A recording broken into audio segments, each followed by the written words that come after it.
The Tao of Self-Confidence, episode 536. Welcome to the Tao of Self-Confidence, where I share stories of amazing women who have discovered their inner journey to self-confidence. Visit our website at thetaoofselfconfidence.com. Your inner journey to self-confidence awaits. Well, hello friend. Welcome to the Tao of Self-Confidence, where I share stories of amazing women who have discovered their inner journey to self-confidence. I'm your host today, Sheena Yap-Chan, and today I have a phenomenal lady on the show today. She is a business owner and content creator in the finance industry, and I'm really excited to have her on and share her story with us on self-confidence. So without further ado, I'm going to introduce you to Michelle Wong. Michelle, how are you today? Maybe you can fill in a little bit more about yourself to our listeners. Hi, Sheena. Thank you for having me. I live right outside Washington, D.C. with my two dogs, and I recently started my own business in the finance industry. I actually graduated with a degree in financial economics from University of Maryland, Baltimore County, and I've been in the financial advisory space ever since. Awesome. Well, thanks for sharing that. And Michelle, what's your cultural background? So my family actually immigrated from southern China many years ago. I'm actually the second generation on my dad's side and fourth generation on my mom. So we've been in the States for quite a while. A few years ago, I actually found out my grandmother was also half Filipina. So I kind of had an identity crisis, but it was kind of nice to know that I had a little diversity in me as well. I also have yet to find any Asian American family that's been in the States as long as mine, but I love the diversity in my family, as well as seeing how we've changed over time, especially how my grandparents also grew up in different areas of the States as well.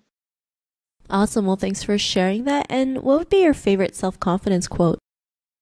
My favorite self-confidence quote is, do what makes you happy. My late mother constantly shared this quote with me just as a reminder that your happiness means so much more than how others perceive you. My mom actually dealt with clinical depression, so her sharing her knowledge with me about how to live my best life was important to her, and it was just a way for her to look out for my own mental health, and I'm so glad she did. Your happiness is what matters most, no matter what others say to you, and you're really the one who knows yourself best.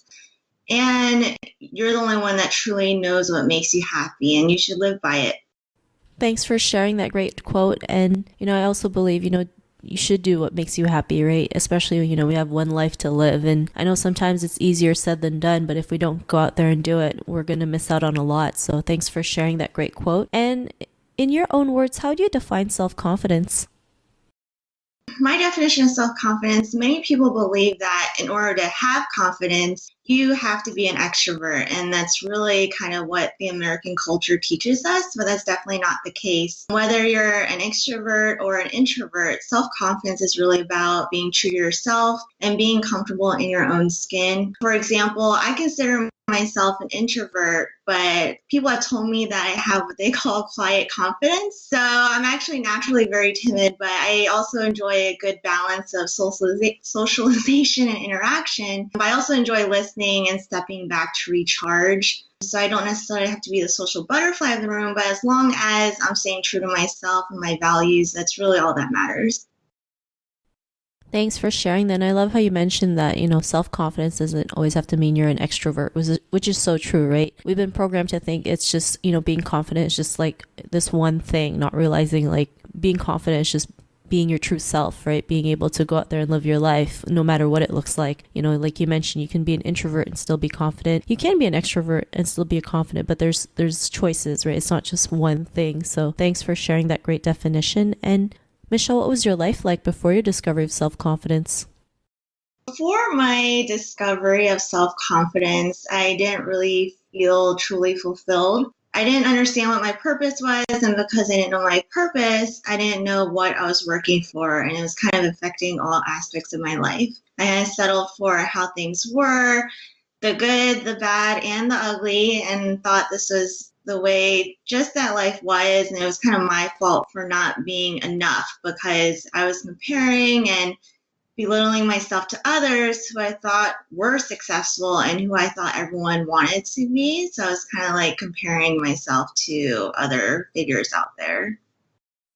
Thanks for sharing that. And, we're all, as women, especially as Asian women, we're so great at comparing ourselves to others, not realizing that, we all have different lives. We're all different people. Our chapter one, we can't compare our chapter one to someone else's chapter 20. And we have to realize that we are in our own journey and just appreciate that journey and appreciate ourselves. And what was that point in your life when you realized, you were more than enough to go out there and be the person that you are today? And yeah, what was that aha moment?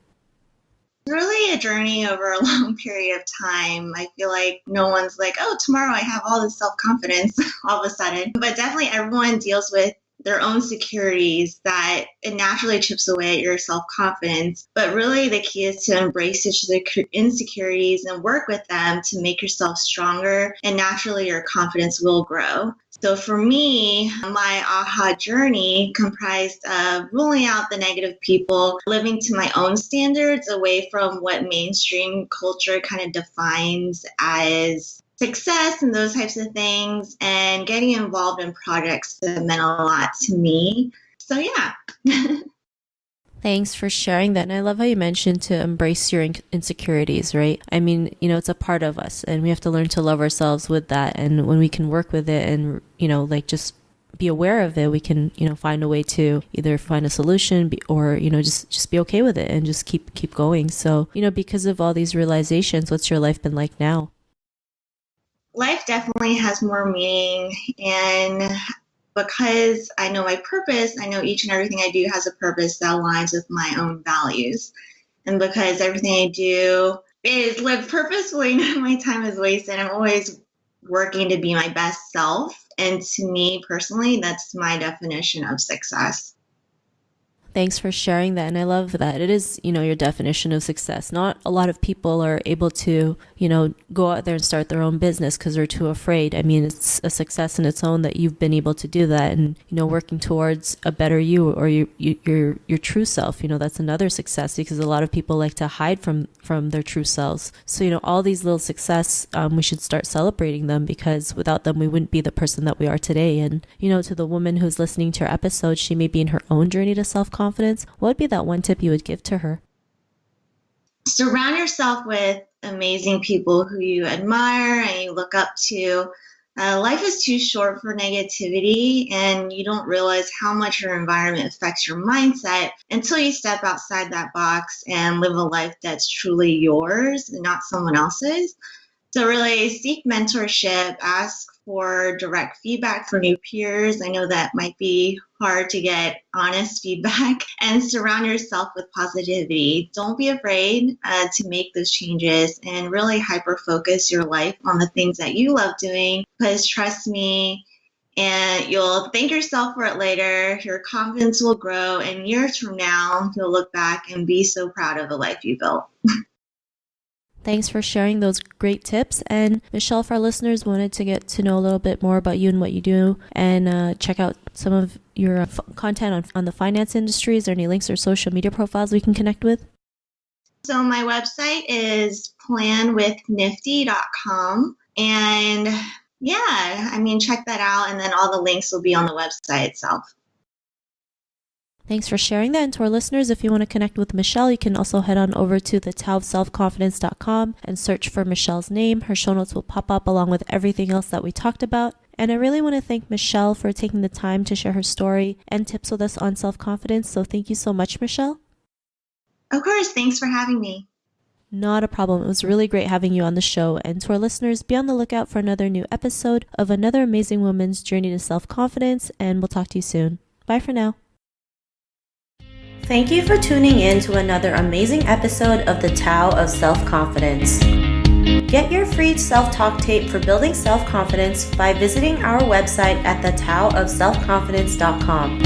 Your inner journey to self-confidence awaits.